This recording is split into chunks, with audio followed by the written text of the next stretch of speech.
নমস্কার বন্ধুরা, আজ আমি রাঙালু পিঠা রেসিপি আপনাদের সাথে শেয়ার করছি। আপনারা দেখতে থাকুন।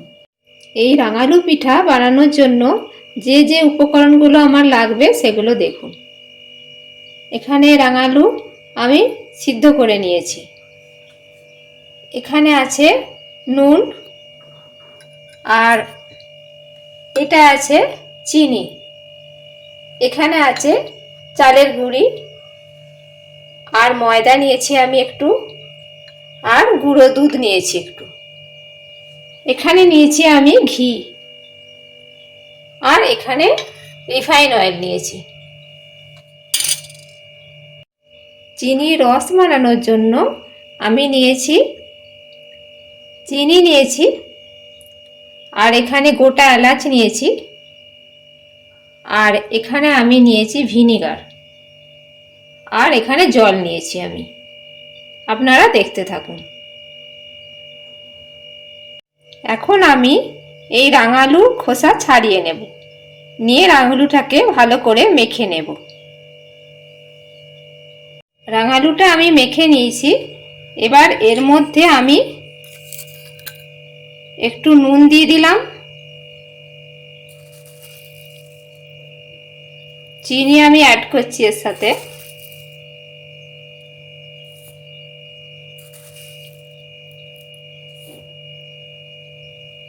আর একটু ময়দা নিয়ে নিলাম, আর চালের গুঁড়ি একটু নিয়ে নিলাম, আর গুঁড়ো দুধ,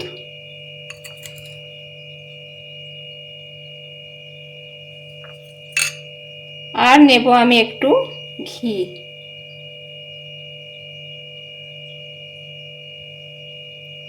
এবার এইগুলো সব ভালো করে মাখতে থাকি। এবার এগুলো সব আমি একসাথে করে মেখে নেব। এগুলো পুরো সব মাখিয়ে নিচ্ছি আমি। মাখিয়ে নিয়ে আমি যেমন মিষ্টি ল্যাংচা বানাই সেই রকম শেপে আমি বানাবো।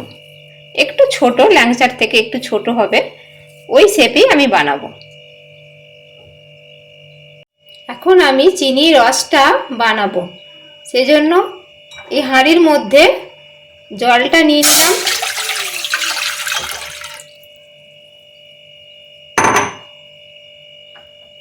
তারপর এই বাটির চিনিটা দিয়ে দিলাম,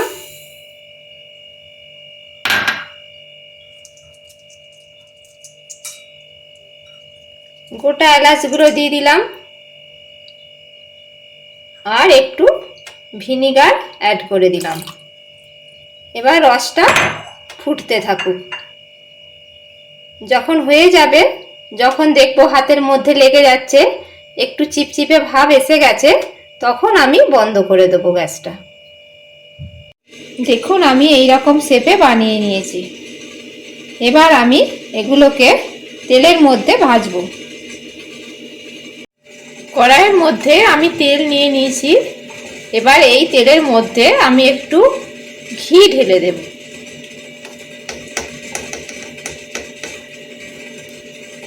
ঘি ঢেলে দিলাম। এবার গরম হয়ে যাক তেলটা একটু। এইদিকে দেখুন আমার চিনি রস রেডি হয়ে গেছে। আমি এবার গ্যাসটা বন্ধ করে দিচ্ছি।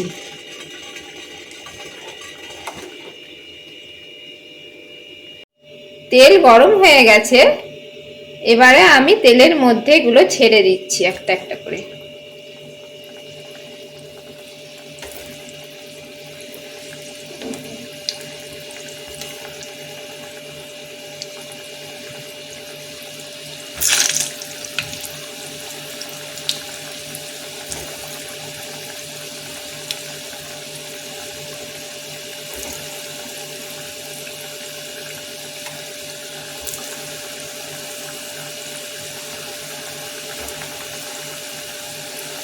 এইভাবে আমি সবকটাকে তেলের মধ্যে ছেড়ে দিচ্ছি।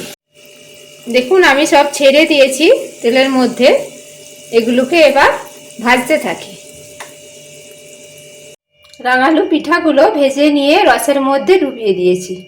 এইভাবে খানিকক্ষণ থাক, রসটা ভিতরে ঢুকে গেলে খুব ভালো খেতে লাগবে। আমি এইভাবে সাজিয়ে নিয়েছি, খুব ভালো খেতে হয়েছে, রসটাও ভিতরে ঢুকেছে। আপনারা এইভাবে বানিয়ে খাবেন, খুবই ভালো লাগবে আপনাদের।